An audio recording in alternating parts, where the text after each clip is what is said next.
fresher than all y'all broke haters. You already know what it is. Lil Tay, the youngest flex of the century. I'm only 9 years old. This female kitchen is bigger than your whole entire living room, and I got 4 more houses. You still irrelevant, like I said last time. What do I say? The clock hit midnight, and the feed lit up. A single link, a single claim. 7 figures in a handful of hours. Some cheered, some cringed, everyone clicked. It wasn't just a payday, it felt like the payoff to a story the internet's been writing since 2018. That's the power of a countdown. Weeks of sly nods, risky jokes, and wait till I'm legal winks trained millions to watch the timer more than the person. When the moment arrived, it landed like a confetti cannon, loud, messy, impossible to ignore, and the number at the center of it turned into the headline people argued about more than the choice itself. But money is the least interesting part of this. What grabbed people by the collar was the transformation, a child-built myth, crossing the threshold into adult branding in one breath. To some, it looked like control. To others, a machine finally getting the result it groomed her for. Either way, the timing wasn't an accident. It was the point. And that moment only makes sense if you know the road that led here. The persona, the puppeteers, the silence, the shocks. So let's rewind to where all this noise began. It started with a tiny voice packing jumbo bravado, a kid in oversized drip, talking like a mogul, counting stacks on camera, naming brands like they were best friends. The clips were short, the message was simple. She had more, you had less. That contrast, childhood face, adult-sized flex, pulled people in by the millions. Some laughed, some raged, everyone shared. The set pieces were always the same, and that was the genius. Kitchens framed like palaces, cars framed like trophies, closets framed like museums. She didn't need musical talent or a scandalous co-star. The spectacle was the product. The internet rewarded bite-sized audacity, and she handed it out like candy. Catchphrases, quick cuts, and a rhythm made for the scroll. But the performance had tells. The cadence felt coached. The comeback sounded written for someone older, meaner, savvier. Even then, nobody could deny the results. A persona engineered to provoke, traveling faster than most artists climb in a decade. The brand was noise, and noise converts. Yet no character that loud builds itself. The camera angle, the lines, the timing, someone was shaping it. And once you see the strings, you can't unsee them. Which brings us to the question that cracked the illusion. Who was really calling the shots behind the youngest flex? A voice off camera nudging the lines sharper, meaner, louder. It didn't ruin the character, it explained it. The bravado wasn't spontaneous, it was engineered. The cadence, the insults, even the pauses felt like they'd been tested for maximum sting.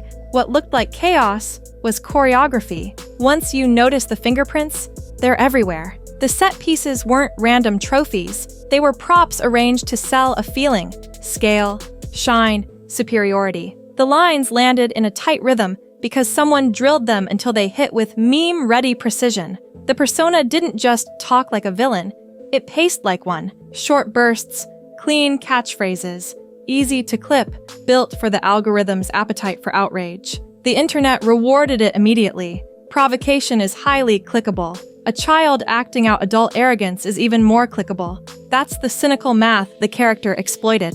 The audience wasn't just watching. Everyone who shared, stitched, and mocked helped push the snowball downhill. Outrage is still engagement, and engagement is still fuel. But engineering a character this loud has a cost. The louder the act, the more people ask who benefits. The spotlight started drifting from the kid to the hands behind the camera. Were the lines hers or someone else's? Who picked the rooms, the cars, the look? Those questions changed the tone of the conversation from, how is she everywhere? To, why was this made like this at all?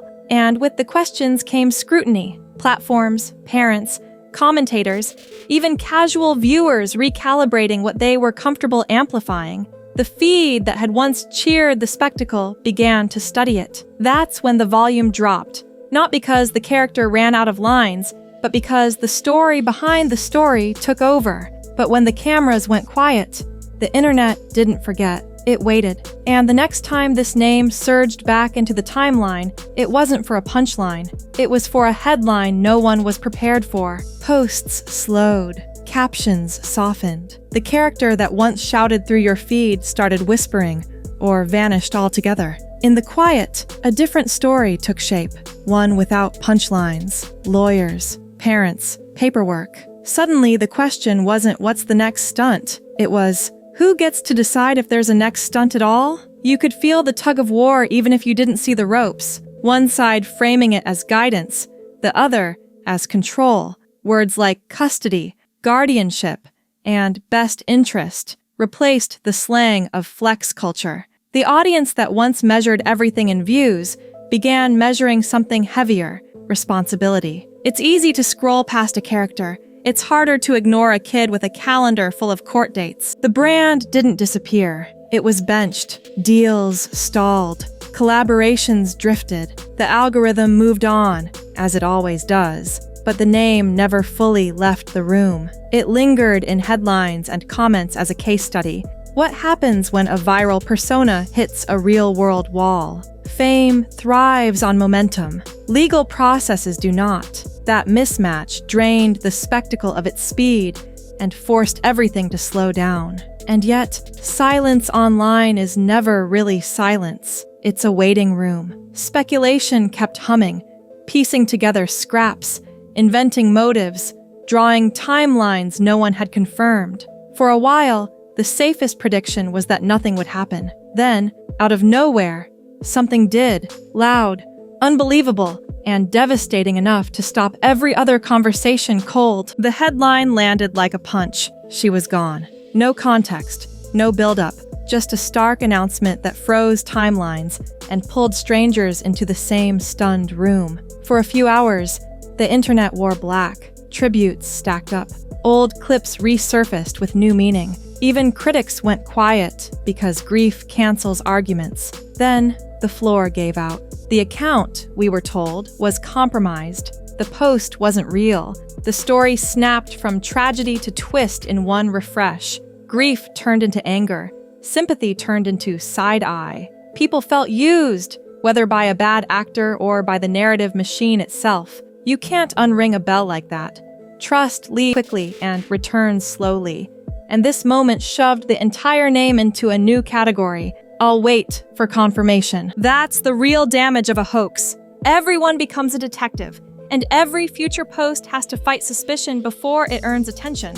Fans who once defended everything now asked for receipts. Newsrooms cautiously updated headlines. The algorithm, which had amplified the shock, didn't apologize. It just moved on to the next alert. The audience didn't move as easily. They remembered the whiplash. And yet, even in the rubble, the story kept mutating. The false farewell made the next real update louder, the next confession heavier, the next pivot riskier. If the persona ever wanted to tell a human story again, it would have to be specific, verifiable, and bigger than spectacle, which is exactly what came next. A hospital wristband, a scar, and a claim that shifted the conversation from rumor to survival. It whispered, hospital gown, wrist tag, a caption about surgery that hit harder than any insult ever did. For the first time, the brand wasn't bulletproof. It was breathing. Suddenly, the timeline wasn't debating optics or outfits. It was counting heartbeats and hoping the next update arrived with good news. Health changes the script. Even skeptics paused. Sympathy flooded in. Skepticism trailed close behind.